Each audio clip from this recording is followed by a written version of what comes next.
basically doing UMP45 damage with about the same range and everything. Oh my god, someone just snuck up. So hello gamers and welcome back to another BattleBit Remastered video. When you start off a game for the first time, many people are obviously going to be looking for the best guns to use. Some people are just completely content with just using whatever, but many people are also looking for what is going to get them the most kills and allow them to unlock the most stuff. So in this video, that's exactly what I'm going to be doing. I'm going to be showing you guys exactly what the best starter guns are in this game. Make sure to like and subscribe if you're new. And if you want to know more about the classes, I do have a video that came out just a couple of days ago that talks about all of that stuff. So yeah, let's get into it. So starting off with the assault rifles, we have the AK-74 and the M4A1. Now the AK-74 is a really good gun. Overall, it's just a little bit worse than the M4A1, but the M4A1 is going to be way better if you're a low rank, especially because of the fact that it is just a way more consistent gun. It does one less damage, it has the same fire rate, the same reload time, basically the same capacity, the same amount of reserve ammo. All that stuff is going to be very similar, but the main thing that really makes it better is that it just has a little bit less recoil. And as you can see, I have an amazing setup. I'll go over the setups that I kind of recommend on these guns, but if you really want to know all the assault rifles and all their setups, is this an enemy spawn beacon in here? I don't know how to get over there without just getting shot, and I don't have the best CQC gun in the game. The M4A1 is of course going to be just completely fine. It has about a 50 to 300 meter damage range, which means it's going to drop pretty decently well. Not the best range in the game, but good RPM, solid reload time with a setup. Not a great reload time overall, but you can make it way better. And as you can see, this gun is an absolute laser beam. My setup is slip sight and then the top sight, but I don't really use the top sight, but it's nice for CQC. The quick mag is very important, and the two grips that you should be using are either vertical grip or the B25 URK. Vertical grip is better for your recoil overall, but the B25 actually reduces your reload time. If you watch my assault rifle video, that'll talk about more about this stuff. And then for your barrel, I could run long barrel actually, which will give you a better hit to kill on some players, but tactical will give you better recoil. Let me try this recoil setup because I have a pretty decent time controlling the recoil on this gun, but is it going to be worth it? It's definitely more recoil, but I think it'll be worth it for being able to four-shot people, because that'll definitely improve my TTK up close. Yeah, definitely. This is not going to be the best recoil control setup, but I think this is the most balanced setup overall for basically every single stat. If you guys want to see a full video talking about all the attachment setups on this gun, I could make that. I'm so dead here. But now we're moving on to the SMGs. Now, when you start off the game, you get two SMGs, one of them being the UMP45 and the other one being the MP7. Now, if you're really new, you just started, I do recommend you try out the MP7, and then if you realize that you can't really use the gun, then you're going to move on to the UMP45. Now, the UMP45 is a statistically way worse gun, okay? It is a way worse gun than the MP7, but the reason it's so good is because it has a little bit more bullet velocity and it has way better recoil. This is one of the most accurate guns in the entire game, if not the most accurate gun in the entire game. Dude, what is up with this? I thought we were in the spawn area. Are they just taking like our main base? I don't really play on 32 on 32. Yeah, this is the area where you can't shoot. You're like safe in here? No, you can still shoot. I don't know what's going on. But yeah, this gun, as you can see, is super accurate. It only does 25 damage and it only has 600 fire rate, and the magazine size is not that good either. It's 25, but this gun is so good simply because it's so accurate. The velocity is not good overall for any gun, but for the SMG class, it is the fastest in class, which is nice. And this is not going to be a gun where you're gonna like kill people instantly, but the accuracy is way good. Like, it is very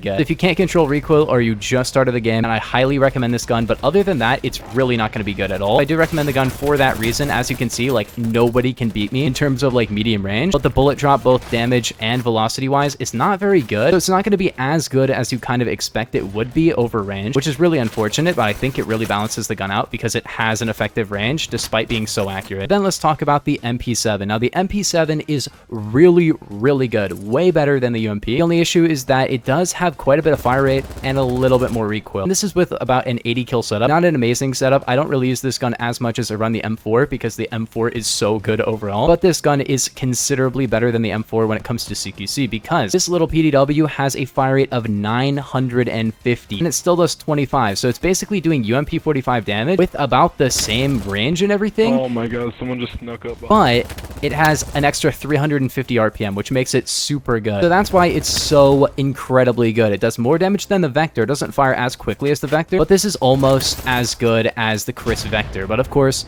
oh my gosh, That anti-personnel mine was cheeky. I could not see it on those stairs. But if you want to beam people in like CQC to even like mid-range here, you can do that with this gun. It's really accurate. It's a great gun overall. It's not the best gun, definitely, but it does do really, really good. Not super versatile, but honestly, it's versatile enough. You can run it up to like 50 meters and it will be all right. And the damage drop is not too bad either. It starts dropping at about 50 meters, which is not even that far, but not that close either. Like, it's actually really decent considering some of the other guns in this game can start dropping at like 20 meters, which is really bad. Now, then we have the support class, and you only have the rank 0 L85A1. And let me just say, I'm not a big fan of support, so don't take my word for this, but I don't think this gun is very good if you're a low rank player, and I'll talk about it. So first off, really high rate of fire. This gun is really good in terms of its DPS. It does really solid damage. It has really high rate of fire, and the recoil is not too bad. The reason I don't think this is that good is because the support class is one of the most high risk, high reward classes in the entire game, and that's kind of weird to say, but exo armor is kind of the way to run this, and you move so slow. With this class, you can actually avoid a one-shot headshot from most of the sniper rifles in the game. You're also way harder to kill with basically any kind of fire. Of course, you can't self-heal yourself like the medic can, but we're talking about the guns here, and watch my class ranking video because that'll explain everything on the classes. But the reason I'm also talking about support is because the only class that can run this gun is the support class. But overall, without attachments, especially since you don't really get a sight on this by default, unlike basically every other starter gun, it makes this not really the best for the low rank players because you have to run a class that's kind of high risk, high reward and isn't as good as you'd expect for just like being a noob, because like you move so slow that people are just going to kill you really quick anyway, unless you're playing your cards right and your movement is good and everything like that to make up for the walk speed of the class. And yeah, the iron sights on this gun are also terrible, so I don't really recommend this gun until you get a little bit further into the game. So then we have the recon class, and this is going to be, once again, a class you're probably not going to want to use. Now, this is actually the second sniper rifle on the list of snipers you get, but they're also like exactly the same sniper, so it doesn't really matter. This one just has a little bit more velocity and damage, and he did shoot me with the starter sniper. Is he rezzing me? I don't know. Okay, there we go. This is a really cheeky spot, but he's not letting me snipe it here. The sniper rifles in this game do one-shot headshot, which makes them really solid, but they're not very good if you're a low rank for sure. Like, they are pretty freaking difficult to use. The sniper class is also the least spongy class in the game, with only a 12 health vest and no helmet, which makes them really easy to two-shot to the head with many guns, which is definitely a huge downside to a class that's overall got some cool guns, but the snipers are just not going to be your go-to, especially if you're a low rank, because, you know, you're not going to be as good at hitting your shots yet. But let's talk about what the best overall ones are, and I think I'm going to go just 3 of the guns that I think are the best if you're a low rank, because most of the other guns in this game, they're not going to be that good for a low rank, right? So let's go over the top 3 best low rank guns in this game, starting it off at number 3 with the MP7. Now, the MP7, as I talked about before, is not going to be quite as just overall amazing for a low rank player. It is pretty accurate, and if you're a low rank player who has been playing for a tiny bit of time or has played other games with similar always going up recoil where you actually need to pull down quite a bit, then I think that this gun is going to be a great option for you. But if you're not that kind of player, which is honestly a lot of people have not played games with this much and this interesting recoil, because one of the things about this game that people don't realize is that there's no recoil recentering. If you go up, it doesn't go back down. So there's a lot of stuff in this game that's way different from your average FPS game. But once you get to learning the recoil, it's honestly not bad at all. So that's why I'm going to give this one number 3. Let me just respawn. Now, number 2, we have the UMP, and the UMP was really helping me a lot when I had just started this game. Like I said, it has its downsides. It's not very powerful, but what this gun lacks in its damage or fire rate, it makes up for in just how accurate it is.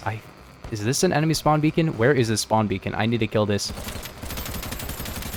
Holy, that takes a lot. But yeah, everything that's bad about this gun is made up for by the recoil, in my opinion. I do think that overall, it's a more consistent gun than the MP7. But there is one gun that just does the consistency all around a lot better than this does. But I think that this does have a purpose in the game as the gun that you should be using at the beginning of the game if you really need to. But of course, it's not going to be the best option you have early game. And that's why it's not going to go number 1. But honestly, if you really need it, it could go number 1 as well. The game ended, which was so annoying because I was about to end the video, but it comes as no surprise that the number 1 is going to be the M4A1. It's super consistent, the recoil is super good, the velocity is good, the damage is good, the RPM is good, the reload time is good, everything about this gun is very solid. But yeah, if you're a new player or you're just a player of BattleBit and you want to see more videos just like this one, but of course different topic, I'm not making the same video every time, but more BattleBit videos, smash that subscribe button. But yeah, I will see you guys in the next one. Peace, have a nice day.